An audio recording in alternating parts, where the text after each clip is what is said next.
And like our store, we have to shut the door at 7 o'clock, and everybody has to leave. People aren't very happy about that. So you put the city in a position where the city is favoring one business over another, allowing businesses to stay open 2 hours. We can't figure it out. It doesn't make any sense to us.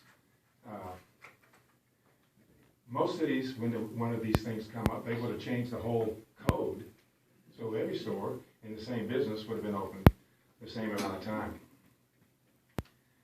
In March of 2018, you let a competitor come in and open a store 110 feet away from a park that supposedly had a 200-foot buffer.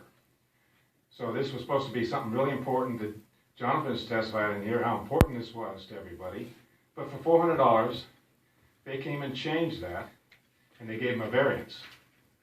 Even though the variance rules say that this variance is not the result of a self-created hardship.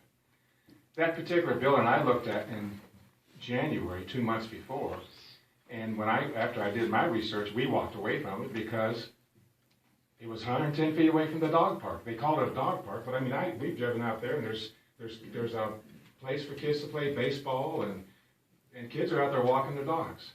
So this thing just slipped through, and so now, I mean, we're looking at the city's made there's over $2,000 in fees just changing these rules. And it doesn't make any sense to us, especially since we have to be open. We have to close at 7 while our competitors get to stay open until 9. I mean, think about that, how ridiculous that you would feel if you opened a store and your competitors get to stay open later.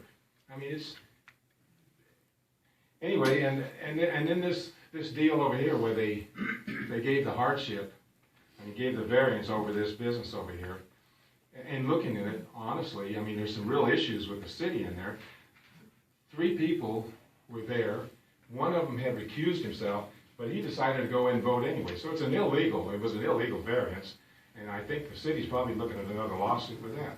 So I would think the city should look at this and maybe look at what's going on with these rules and reevaluate and get themselves out of this situation where they're going to wind up in lawsuits.